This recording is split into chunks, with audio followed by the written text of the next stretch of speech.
My name is Eleanor Vale, 22 years old. The last straw came when I stumbled across that folder. It wasn't hidden or secretive, just placed in the filing cabinet between old tax returns and a stack of insurance papers. It was a plain manila folder with the words Theo Medical written in black ink, a label so simple it didn't seem important.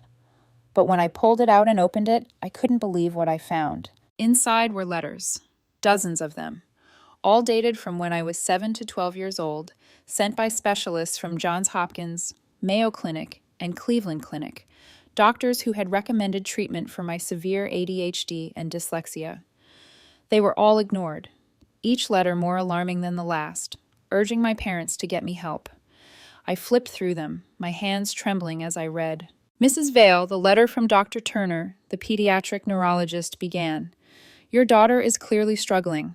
She is bright, but something is blocking her academic performance. Early intervention could make all the difference. Mrs. Vale, the note from Mrs. Patterson, my third-grade teacher, read, Eleanor is an intelligent child, but she is falling behind. Without proper support, she will continue to struggle throughout her academic career. Mrs. Vale, the letter from Mr. Hendricks, my fifth-grade teacher, echoed the same concern. If left unaddressed, Eleanor's ADHD and dyslexia will limit her ability to achieve her full potential. We strongly recommend immediate intervention. I sat there, the paper shaking in my hands.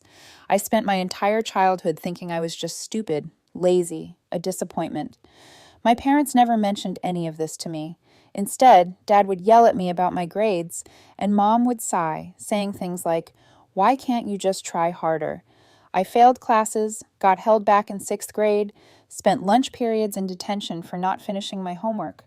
My self-esteem was destroyed by high school. Teachers stopped calling on me. Kids made jokes. And I believed them. I believed I deserved it. But now, reading these letters, I saw the truth. The truth I had been denied. My parents knew. They knew I needed help. They chose not to get it for me. Instead, they spent money on things that didn't matter, things like the boat and the kitchen renovation. The boat, they spent $31,000 on. The kitchen, $18,000. But treatment for me, it was too expensive. My treatment would have cost $3,200, and the insurance would have covered 80%. My parents spent more than that on luxuries, and when I confronted them, I could feel their shame. I sat in Dad's office for hours that night, reading the letters, going through financial documents.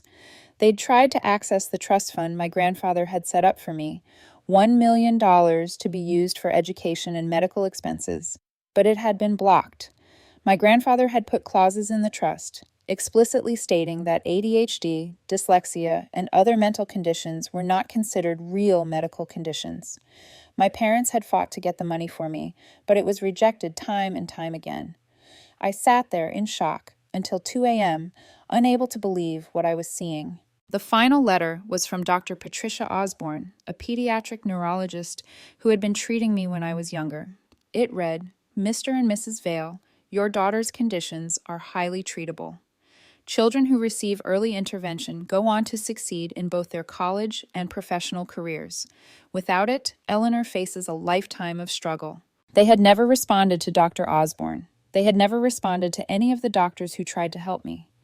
They had let me suffer. The next morning, I brought the folder to them. I could see the panic in their eyes as I placed it on the kitchen table. Mom's face went pale. Dad got defensive right away, his shoulders tight. We made the best decision we could at the time, he said, his voice low and defensive.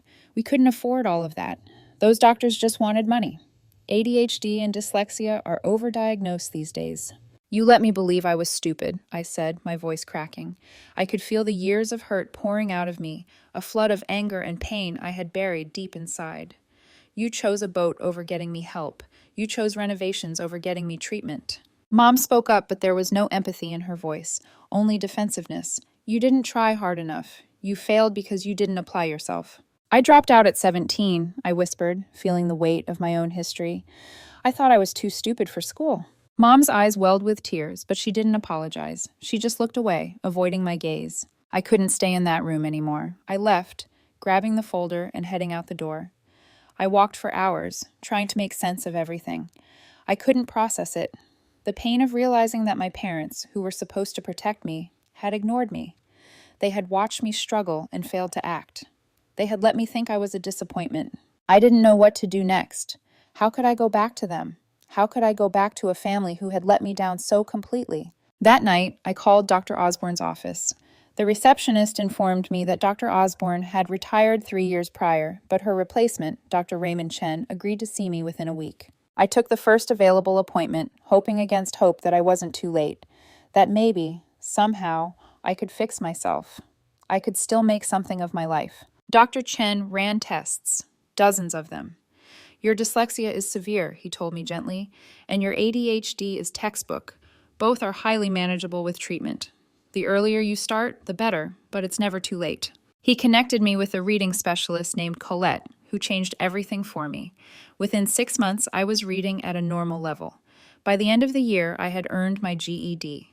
I enrolled in community college, determined to turn my life around. I was finishing my associate's degree next semester with a 3.8 GPA. I started to believe in myself again, but the question of my parents remained. I had to confront them. I had to understand why they had made the decisions they had, why they had put everything else before me. That's when they called. They said they needed to tell me something before they sold the house, something about the trust, something that changed everything. I didn't want to go back. I hadn't been in that house in 3 years, not since the morning I walked out with that first folder. But something in my mother's voice told me I had to. I drove over on a Saturday morning, the house looking smaller than I remembered. The boat was gone from the driveway. So was Dad's BMW. In their place sat 2 modest sedans, both at least 10 years old. Mom answered the door. She had aged, really aged.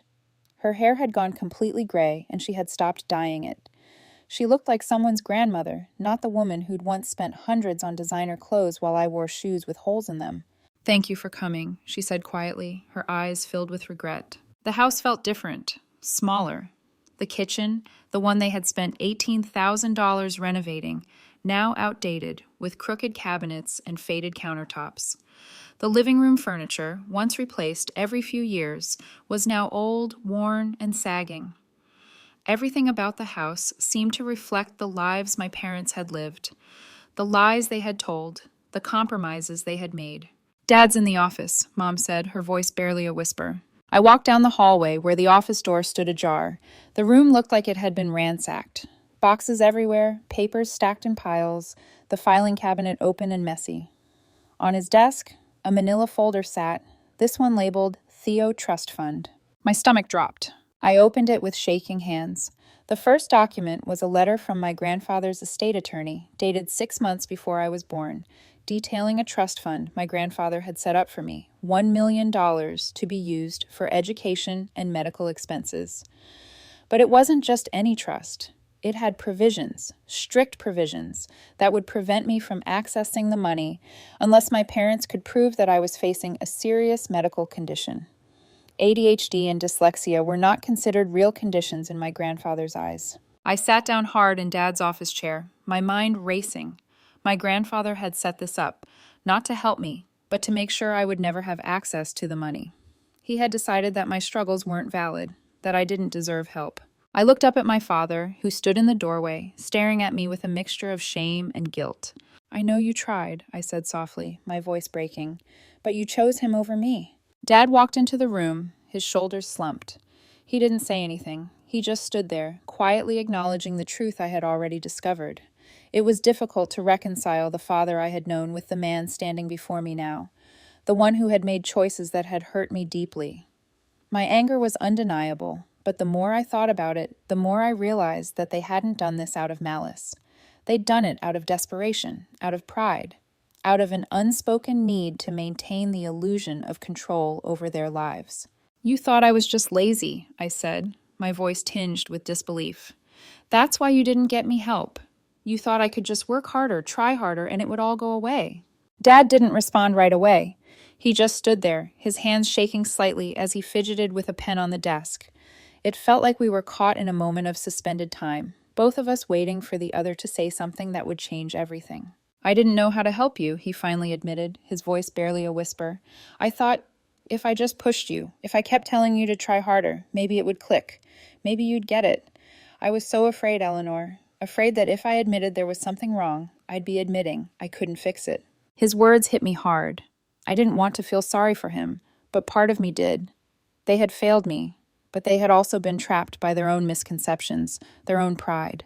I didn't want to forgive them, not yet, but I knew that holding on to this anger would only continue to chain me to the past. "You didn't even try to get help," I said, my voice soft but firm. "You didn't even want to see the truth." "I know," he whispered, his eyes filled with regret. "I'm sorry, Eleanor, I'm so sorry." I nodded, not knowing what else to say.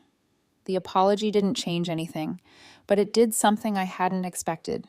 It opened a small door in my heart, a crack in the fortress I had built around my anger. I looked at the folder on the desk, the documents still spread out before me. My mind was racing, but I knew I couldn't make sense of it all in one sitting. There was too much pain, too many unanswered questions. I needed to find a way to move forward, to understand everything that had happened, and most importantly, to heal. "I need to leave," I said quietly, standing up from the chair. "I couldn't stay in this room with them any longer. I'll think about what you've said, but I can't stay here." Mom's face crumpled at my words, but she didn't try to stop me. She just nodded, tears running down her cheeks. I walked out of their house for the last time, my heart heavy with the weight of everything I had just learned. I wasn't sure what I was going to do next, but I knew one thing for sure. I couldn't keep living in the past. I needed to take control of my life, to prove that I wasn't broken, that I wasn't the failure they had made me believe I was. That night I couldn't sleep. My mind kept turning over the same painful thoughts, but also new ones about what I could do next. I had already decided to go back to school, to finish what I had started. I didn't want to just survive anymore. I wanted to thrive. I wanted to prove that my struggles didn't define me, that they didn't mean I was weak. The next morning, I called Dr. Raymond Chen's office and set up an appointment. I couldn't undo the past, but I could still shape my future. I knew that this would be my first step, and I was ready to take it. The following months were transformative. I started therapy, continued my treatment, and found solace in the quiet strength of the routine. Dr. Chen connected me with a reading specialist named Colette, who helped me unlock the skills I had struggled with for so long. Together, we worked on building up my reading ability, my confidence, and my sense of self-worth. For the first time, I felt like I was capable of something more. School was still a challenge. I enrolled in community college, and every day felt like a battle against the fears that had been instilled in me as a child. But with each passing day, I made progress. By the end of the year, I had earned my GED and enrolled in classes full-time. My grades improved, and for the first time, I started to believe that I was worthy of success. I kept my distance from my parents, but over time, I began to see that they, too, were changing. They were living in a smaller house, but they were trying to rebuild their lives, too. They had both taken up jobs that required them to work long hours, but they seemed more at peace. Mom, once consumed by appearances and material things, had started volunteering at a local literacy center. Dad had taken up carpentry, a skill he had learned in his youth, and he seemed content with the work. Still, the distance between us remained. I didn't know if I could ever fully forgive them for what they had done, but I didn't need to. I had learned to forgive myself. It was Colette, my reading specialist, who encouraged me to pursue teaching. "You're not just learning to read, Eleanor," she had said one day, after a particularly difficult session. "You're learning how to teach others. You've been through the struggle, and now you can help kids who are just like you." Those words stayed with me. I realized that this was my calling, to help children who were struggling with ADHD, dyslexia, and other learning disabilities, just like I had. I wanted to be the teacher who understood, who didn't dismiss them, who made them feel seen. I wanted to make sure no child ever had to feel like I did, stupid, lazy, forgotten. I enrolled in a 4-year university, majoring in education with a focus on special education. The road ahead was long, but I was determined to finish what I had started. I knew that I had a purpose now, a reason to keep going. My past didn't define me. What mattered was how I chose to use my experiences to shape the future. My parents called occasionally, asking how school was going, checking in on my progress. There was still an awkwardness, a lingering sense of shame on both sides. They never mentioned the trust again, and neither did I. The damage had been done, and the past couldn't be changed. But I knew that they were trying to rebuild, trying to make amends in the only way they knew how. It wasn't easy. I had to dig deep to let go of the anger, to find peace with the way things had unfolded. But slowly I began to understand them, and I began to understand myself. I graduated with my associate's degree, and by then, I had already started working with kids who struggled with reading and learning disabilities. It felt right. It felt like everything I had been through had led me here, to this moment, where I could help others who were just like me. But even as my life began to settle, one part of me was still haunted by the same question. Would I ever forgive my parents? Would I ever truly understand why they made the choices they did? As the months passed, I started to realize that forgiveness didn't have to mean excusing their actions. It meant letting go of the pain, moving forward, and finding a way to make peace with the past. And so, I continued my journey, knowing that I had come so much further than I ever thought possible. I was in my third semester at the university, still working toward my bachelor's degree in education, when I received the call from my parents. It had been almost a year since I'd left their house, since I'd discovered the trust and the folder, and since the painful conversation that followed. I had distanced myself from them, not because I wanted to, but because I didn't know how to heal from the betrayal. The trust, the lies, the choices they had made, those were wounds I wasn't sure how to close. But now, there was a new urgency in my mother's voice. It was the first time in months that she sounded scared, not defensive or dismissive. Her tone was fragile, almost desperate. She needed me to come over. They were downsizing, selling the house, and there was something else, something more about the trust, more about the past, that I needed to see. I don't want to go back there, I said, my heart heavy with the memories of that house, the house where everything fell apart. I understand, Mom's voice cracked. But please, Eleanor, you need to see this before we sell, before we throw anything away. It changes everything, please. I hesitated, my finger hovering over the end call button. I knew I had to go. There were still too many unanswered questions. It had been over a year, and I had done a lot of healing, but the truth, the full truth, was still out there, and somehow I knew I couldn't move forward without it. I'll come, I said softly, the words tasting bitter as I said them. The house looked smaller than I remembered. The boat was gone from the driveway. So was Dad's BMW. In their place sat two modest sedans, both at least 10 years old. The sense of decline was palpable. Mom answered the door, her face a reflection of the time that had passed. She had aged, really aged. Her once vibrant hair was now completely gray, and she had stopped dyeing it. The designer clothes were gone, replaced by a simple sweater and jeans from Target. She looked older, not the woman who had once been the picture of elegance, but someone who had lived through hardship. "Thank you for coming," she said quietly, her voice carrying a weight of regret. I walked inside, the familiar scent of the house making me feel disoriented. The house, once full of life and luxury, now felt worn out, tired. The kitchen they had spent $18,000 renovating only a few years ago was now outdated, the cabinets crooked and the countertops chipped. The furniture was old, worn down from years of use. The house had lost its polish, and it reflected the lives my parents had lived, the lives they had built on lies and neglect. "Dad's in the office," Mom said, her voice a little shaky. I nodded, silently bracing myself.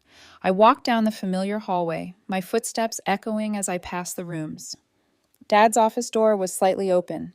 I could see him sitting at the desk, his head down, fingers nervously tapping on the wood. When he looked up and saw me, he didn't stand up, didn't offer a greeting. He just stared at me, his eyes filled with guilt. "It's in the office," Mom's voice broke through my thoughts. "Same cabinet." I walked into the office, my eyes immediately landing on the filing cabinet in the corner. It was the same one where I had found the folder over a year ago. This time, the cabinet was more disorganized, papers and boxes spilling out everywhere. My heart pounded as I approached the desk. There, sitting on top of the papers, was another manila folder. This one thicker, labeled Theo Trust Fund. My hands trembled as I picked it up. My stomach dropped. I knew what I would find inside, and I was right. The first document was a letter from my grandfather's estate attorney. It was dated 6 months before I was born. My grandfather had set up a trust for me, a $1 million trust that would be used for education and medical expenses, with strict provisions that limited its use. I felt sick as I read through the documents. The trust had been set up to help me, but there were conditions that prevented my parents from accessing the money for my treatment. Conditions that my parents, in their desperation, had tried and failed to appeal. The money had been there all along, waiting for me, but it had been inaccessible because of my grandfather's beliefs. He had written into the trust that only real medical conditions could be covered, things like cancer, organ failure, or catastrophic accidents. ADHD and dyslexia were not considered real conditions in his eyes. I sat down hard in Dad's chair. My head spun. The trust my grandfather had set up to help me had instead become a weapon, a tool for punishment. I looked up at Dad, who was still standing by the doorway. His face was pale, his shoulders slumped. I had expected him to defend himself, but he just stood there, silent. I could see the regret in his eyes. But it wasn't enough. It wasn't enough to erase the years of hurt, of missed opportunities, of pain that had been inflicted on me. I opened the next document. It was a letter from Donald Voss, the trustee of my grandfather's estate. It was dated only a few months after my first doctor's letters. Dear Mr. and Mrs. Vale, I regret to inform you that your request to use the trust funds for Eleanor's ADHD and dyslexia treatment has been denied. The conditions you are asking for treatment are not considered legitimate medical conditions under the terms of the trust. I am sorry for the inconvenience this causes. Please direct any further inquiries to my office. The next page was a series of emails between my grandfather and Donald Voss. The words cut deep, each one confirming what I had suspected all along. My grandfather had refused to allow the money to be used for my treatment. Instead, he had chosen to let me struggle, to let me fail. These modern doctors just want to medicate everyone, make money off worried parents, my grandfather wrote in one of his emails. If my grandson can't handle school, let him learn to work with his hands. That's what real men do. I closed the folder, my hands shaking. The room felt suffocating, the weight of the truth pressing down on me. My grandfather had never cared. He had believed that struggle would build character, that failing was part of the process. But the truth was, his actions had destroyed so much of my childhood. He had made sure I suffered, all because he didn't believe in the reality of my condition. And now, my parents were paying the price for that. They had tried to access the trust for me, but they had been denied. They had tried to do the right thing, but they were stuck in a system that didn't care about my struggles. I looked at my father, his face crumpled with shame. You tried, I said quietly, the anger that had built up inside me over the years starting to slip away. But you still chose him over me. He didn't answer. He didn't need to. His silence said everything. The following days were filled with a kind of quiet rage. I didn't know whether to feel sorry for my parents or angry at them. They had been trapped in their own version of a cruel system, made desperate by their inability to change what had already been decided for us. I knew they weren't evil. They weren't monsters. They had loved me in their own way, but their choices had been shaped by a combination of ignorance, pride, and sheer desperation. I spent a lot of time at my apartment, alone with my thoughts. The truth about the trust, about the way my grandfather had manipulated my parents, gnawed at me. I understood why my parents had done what they did.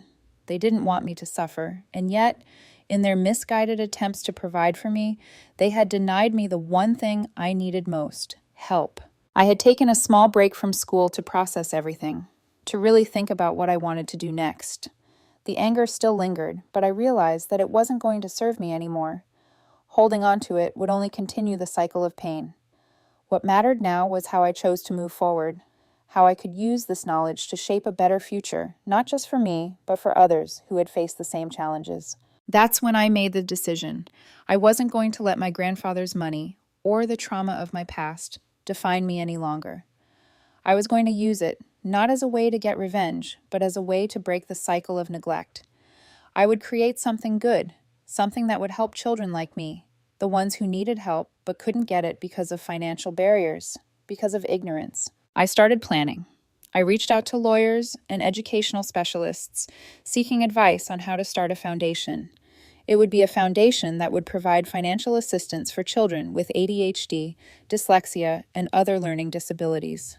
It would help them access the treatments, tutors, and resources they needed, just like I had needed when I was a child. But as I was planning the foundation, another unexpected thing happened. I received a letter from Donald Voss Jr. It was a short note, but its contents made my heart stop. Dear Ms. Vale, I hope this letter finds you well. I wanted to personally inform you that I have reviewed the terms of your trust, and after much deliberation, I have decided to release the full funds to you. I understand that your circumstances have changed, and I believe that it is time for you to finally receive the support you deserve. I trust you will use the funds wisely, and I would like to offer my assistance in helping you establish a meaningful cause with the money. Please let me know if you need further information. Sincerely, Donald Voss, Jr. I stared at the letter for what felt like an eternity. The decision had been made. The money, $1.4 million, was mine. It was almost too much to absorb. After all these years of struggling, of fighting for the right to be seen, to be heard, this money was finally being released to me. But it wasn't just about the money. It was about the power that came with it, the power to help others, to make a real difference. I stood up and walked to the window of my apartment, staring out at the city below. The weight of the decision was overwhelming, but I knew I had to make it count. I wasn't going to let my grandfather's legacy, his cruel belief that struggling builds character, define me. Instead, I was going to use his money to change lives, to help children like me. The next day, I called my parents. They were shocked when I told them about the decision, but they didn't object. In a way, I think they knew I was going to do something like this. My mom cried on the phone, but this time it wasn't from guilt. It was from relief. Relief that I had found a way to turn the pain into something meaningful. I was ready to start something new. I was ready to finally take control of my life in a way I never had before, and this time I would be doing it for others. The foundation took shape quickly. I named it the Patricia Osborne Foundation, named after the doctor who had fought for me when no one else would. With the money from the trust, I started building the foundation's infrastructure, setting up accounts, finding a team of dedicated individuals who shared my vision. We began reaching out to schools, clinics, and communities, offering grants and funding for children who couldn't afford treatment for ADHD, dyslexia, and other learning disabilities. In the months that followed, I saw the difference we were making. I saw children who had been dismissed as lazy or stupid suddenly thrive. I watched parents cry with relief as their children received the help they had been denied for so long. The foundation wasn't just about the money. It was about giving children the chance to see themselves as capable. It was about giving parents hope, knowing they didn't have to make impossible choices anymore. I wasn't just helping kids with learning disabilities. I was building something bigger than myself. I was creating a legacy, one that was defined not by the mistakes of the past, but by the hope for a better future. One day, a father approached me at one of our foundation events. His son had been struggling in school for years. He was on the verge of being held back in third grade. After 6 months of treatment funded by the foundation, his son was now reading at grade level. The father's face was full of gratitude, but it was also full of something else, something I had seen in myself, pride. "We didn't know where to turn," he said, his voice thick with emotion. "But now he's starting to believe in himself." That moment, the moment when I saw the impact we were making, was when I knew the foundation had become something far greater than just a personal mission. It was a movement. It was changing lives. I looked out at the crowd of parents and children at the event, all of them smiling, all of them free from the weight of judgment that had burdened so many of us. And for the first time in my life, I realized something profound. My grandfather may have left me a trust, but he had never given me the ability to see the world differently. That ability had come from my own struggles, my own determination, and now I was giving that gift to others. I had spent years trying to heal from the wounds of my past, but it wasn't until I started helping others that I truly found peace. I had taken the worst of my childhood, the neglect, the rejection, the painful realization that my own family had failed me, and I had turned it into something that could change the world. This was my legacy, not the money, not the trust, but the lives I touched, and that was enough. The foundation had grown rapidly in the years since its inception. It wasn't just helping children, it was changing the very way people saw learning disabilities. For the first time, ADHD and dyslexia weren't being treated as character flaws, but as challenges that could be overcome with the right support. And with each child we helped, the foundation became a symbol of hope for families who had once been told their children were too lazy or too difficult to succeed. But as my work became more recognized, as the foundation flourished, I still carried with me the weight of my past, the pain of what my parents had done, the damage caused by my grandfather's outdated beliefs. It still lingered. I had tried to bury it, to move on, but there were moments when it all came rushing back, uninvited, like a tide that pulled me under. I had thought I would never need to confront my parents again after the last time I saw them, after the truth about the trust was revealed. But I was wrong. The phone call came one cold afternoon, just a week before the Foundation's annual gala. "Eleanor, we need to talk." Mom's voice was shaky, her usual composure cracked. "It's about the money." My heart sank.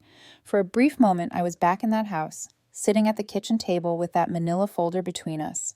But I had learned to steel myself. I had learned that what mattered wasn't the mistakes of the past, but how I moved forward.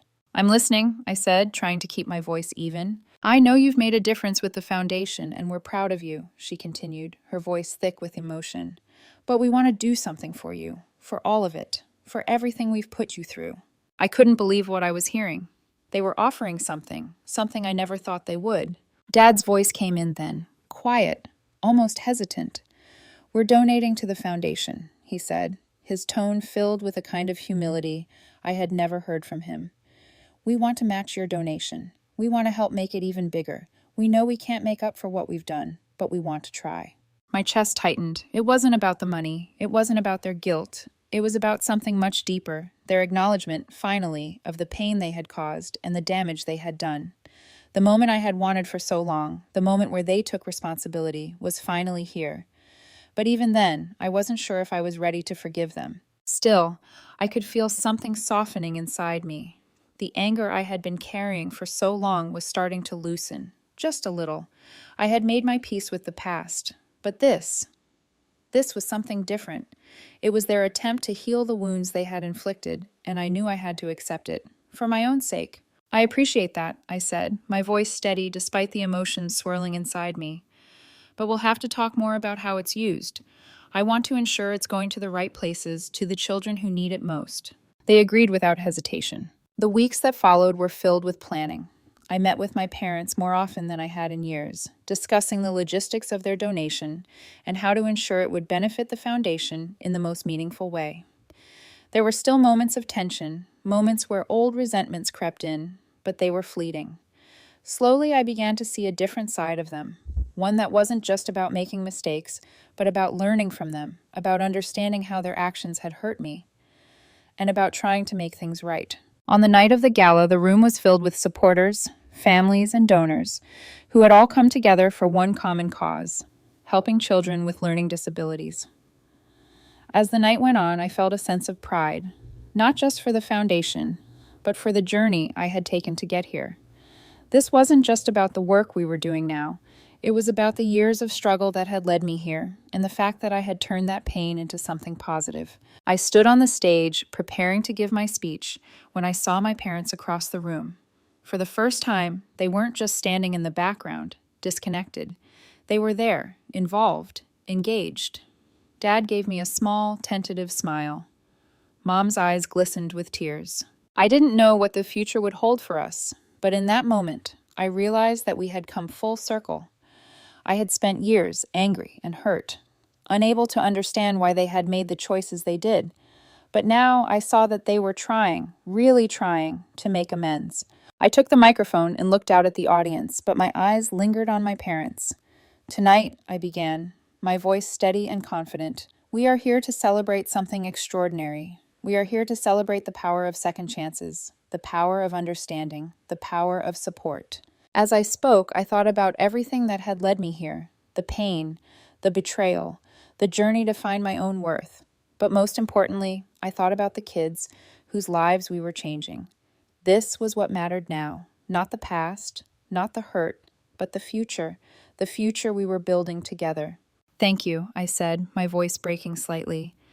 "Thank you to everyone who has supported this foundation, to every child who has been helped, and to the parents who have believed in their kids, even when others didn't." The applause that followed was deafening. But as I stood there, in that moment of success, I realized that the true victory wasn't the applause or the money. It was the healing. The healing that had taken place in me, in my parents, and in the countless children whose lives we were transforming. As the night drew to a close, my parents approached me. Dad put his hand on my shoulder, his grip firm, but there was no weight behind it, no guilt, no shame, just quiet acknowledgement. "We're proud of you, Eleanor," he said softly. "We always have been." I smiled, the smile I had never been able to give them before. It was the smile of someone who had made peace with the past, someone who had found a way to move forward. I know, I replied, my voice calm, no longer filled with bitterness. And I'm proud of you too. The foundation had grown beyond what I had ever imagined. We were helping more and more children every year, and our reach was expanding. But what meant the most to me wasn't the size of the foundation or the success we had achieved. It was that we had created something that would continue to help others, to break the cycle of struggle that had defined my childhood. The past would always be a part of me, but it no longer controlled me, and that was the greatest freedom of all. It's funny how life can change in an instant, how one decision, one shift in perspective can completely alter the trajectory of everything you thought you knew. When I look back on the journey I've taken, from the little girl who was told she wasn't worth the effort, to the woman standing on the stage at our annual foundation gala, I see nothing but transformation. Not just of me, but of the lives we touch every day through the foundation. But even as the foundation continued to grow, as I built new relationships and found new purpose in my work, there were moments when I still questioned my worth. It wasn't always about the money or the foundation's success. It was about the emotional scars that lingered beneath the surface, the pain that hadn't fully healed. The phone call came on a quiet Thursday afternoon. I had just wrapped up a meeting with a school district about expanding our outreach programs when I saw my mother's name pop up on my phone. She had stopped calling as frequently, a sign that we had both settled into a new routine, a new understanding of one another. But this call was different.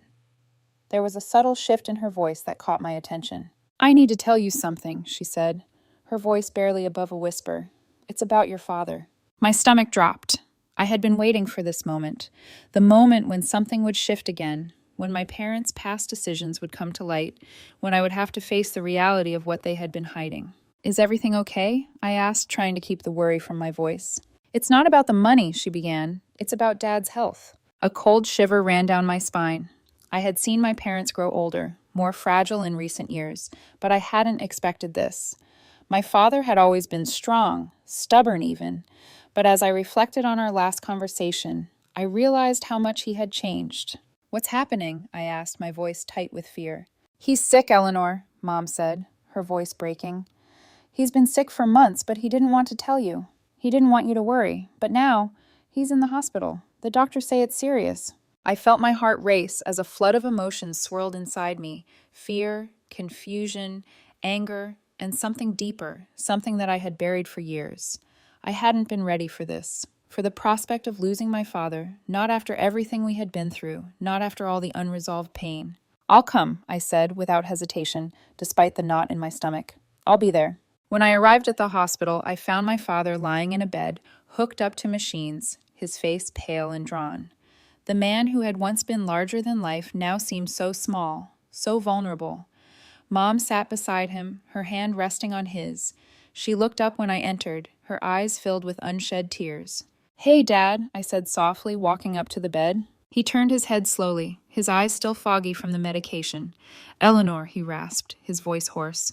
"I didn't want you to see me like this." I tried to smile, but it felt unnatural, like I was pretending to be strong when everything inside me was falling apart.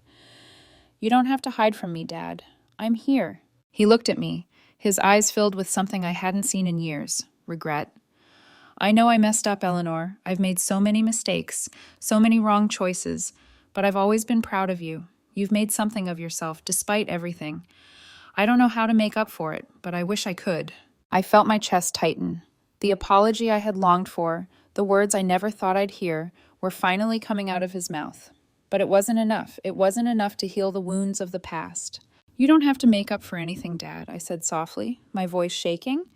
"You don't have to apologize. You're here now. That's all that matters." He reached out, his hand trembling as he grabbed mine. "I know I failed you. I know I didn't protect you when I should have. But you've done so much more than I ever could have imagined. You turned your pain into something good." I squeezed his hand, holding back the tears that were threatening to spill. "I did it for me, Dad. But I did it for other kids too. I didn't want anyone else to feel like I did. I didn't want anyone else to feel worthless because of what they couldn't control." He nodded, his eyes closing briefly before he opened them again, focusing on me with a clarity I hadn't seen in years. "I know, sweetheart. You're the strongest person I know. You always were." It was in that moment, as I sat beside him, holding his hand, that I realized something profound. I didn't need my father to fix everything. I didn't need him to undo the years of neglect, the years of feeling abandoned by the people who should have cared for me the most. I didn't need to wait for an apology to heal. I had already started healing on my own. But I also realized that forgiveness wasn't something that would happen overnight. It would take time. It would take understanding. And maybe, just maybe, it would come when I was ready to let go of the past and move forward, not just for myself, but for the future I was building for others. I stayed with my parents for the next few days, helping them with the paperwork at the hospital, making sure Dad had everything he needed. It wasn't easy. Every part of me wanted to stay angry, wanted to hold on to the hurt, but something inside me shifted. I wasn't the same person I had been when I first found that folder. I wasn't the same person who had left the house, broken and bitter. I had learned how to heal, how to let go, and now I was learning how to accept the things that I couldn't change. On the last night of my stay, as I sat beside my father's bed, he looked at me one last time, his eyes filled with peace. "You've done good, Eleanor," he said, his voice faint. "You've done more than I ever could." I squeezed his hand, the lump in my throat growing. "I did it for me, Dad. I did it because I wanted to be better than the mistakes we made, and I think I am." He nodded, his eyes closing again, as if he was finally at rest. I stayed there for a while, watching him sleep, knowing that this was the last time I would see him like this. But I also knew that I had done the hardest thing of all. I had let go, and in doing so, I was finally free. The next few months were a whirlwind. My father's health deteriorated quickly, and he passed away peacefully in his sleep. It was a quiet end, a far cry from the man who had once been full of fire and ambition. But in those last moments, I had seen something I had never expected: my father's vulnerability, his regret, and his acknowledgement of what he had done wrong. In the wake of his passing, I found myself reflecting on everything that had led me here: the anger, the pain, the forgiveness that came not as a choice, but as an acceptance of what had happened. And as I sat in the quiet of my office, looking out at the city, I realized that my journey wasn't just about overcoming my own struggles. It was about learning to let go of the past, to forgive not for them, but for me. And now, with the foundation continuing to help children, with my life moving in the direction I had always dreamed of, I knew that I was no longer defined by the mistakes of my parents, my grandfather, or anyone else. I was defined by the choices I had made, the woman I had become, and the future I was building. And that future was brighter than I had ever imagined. It's strange how life can feel like it's unfolding in front of you, a story being written with each step you take. And then, in a single moment, you realize that you're no longer just a character in your own life, but the author as well. That moment came for me a year after my father's passing, when the foundation had expanded beyond anything I could have hoped for. I had continued working with children, continued to advocate for those who needed a voice, and I had even found a new purpose in helping parents navigate the complex world of learning disabilities and treatment options. My work, my efforts, everything I had done had paid off in ways I never expected. The Patricia Osborne Foundation had become a lifeline for so many, and for the first time in my life, I felt like I was finally doing something that mattered. But then, one afternoon, as I sat in my office, a letter arrived. I had been so focused on everything else that it took me a moment to process what was happening. The letter was from a law firm in Philadelphia. I opened it with hesitant fingers. The letterhead read, Voss and Voss, LLP. My heart skipped a beat. Donald Voss, Jr. The letter inside was short, but the words sent a jolt through me. Dear Ms. Vale, I hope this letter finds you well. I wanted to inform you that, after much consideration, I have made the decision to retire and close down Voss and Voss. As you know, the firm has overseen the administration of the trust left by your grandfather for several years. It is with a heavy heart that I now inform you that the final disbursements related to your trust have been completed. The letter continued, explaining some formalities regarding the funds being finalized, but I couldn't focus on the details. My mind was racing, my body frozen in place. Additionally, the letter went on, I wanted to take this opportunity to let you know that I have donated a portion of the remaining funds from the trust to your foundation. It's my hope that, in some small way, this contribution can help further the important work you're doing for children. I sat back in my chair, the weight of the words sinking in. A part of me had always believed my grandfather's legacy would be tied to the money he left behind, that it would be a source of shame and resentment forever. But here, in this letter, was something else, something unexpected. I looked at the number on the check included in the envelope, $500,000. $500,000, a donation from the very trust that had caused me so much pain. I couldn't believe it. Part of me wanted to reject it, wanted to ignore it and move on. But another part of me, the part that had worked so hard to turn my pain into something meaningful, knew what I had to do. I picked up the phone and called my team. "We need to do something with this money," I said, my voice firm. "It's time to expand even further. Let's make sure that this money goes to the children who need it most, to those who still can't get the help they deserve. We can't stop now. We're just getting started." The following months were a blur of meetings, fundraising events, and the implementation of new programs that the foundation could now afford to offer. We partnered with schools, worked closely with counselors, and even created a mobile app that allowed families to access resources on the go, giving them tools for managing learning disabilities, finding tutors, and connecting with others going through similar struggles. But despite all the success, something shifted within me during this time. I had spent so long carrying the burden of my past, my father's mistakes, my grandfather's legacy, but as the foundation grew, I began to realize that the true transformation wasn't just in the work we were doing, it was in me. I had stopped defining myself by the things that had happened to me. I had stopped holding on to the anger that had kept me tethered to my pain. I had finally learned to let go. The past would always be a part of me, but it didn't define me anymore. The foundation had become more than just a way to help children. It had become a symbol of what could happen when you turned your struggles into strength, and it was time to take that lesson to the next level. One evening, as I sat in my office reviewing some new grant applications, I got a call from Colette, my former reading specialist. "Eleanor, I think you need to hear this," she said, excitement in her voice. "There's a group of parents who want to speak with you. They have an idea for something that could change everything for special education students." I didn't hesitate. I immediately arranged a meeting for the next day. When I met the group, I was introduced to a few passionate parents who had come together to create something they believed could revolutionize the way we supported children with learning disabilities. They called it the Learning Revolution. "We want to create a national network," one of the parents explained, "of families, teachers, and advocates who are committed to changing the way we think about education. It's not just about providing treatment for kids, it's about reshaping the entire system, breaking down the barriers that make kids feel less than." It was the kind of vision I had been waiting for, the kind of ambition that mirrored my own, and I knew in that moment that this was the next chapter of the foundation. It wasn't just about helping kids with ADHD and dyslexia.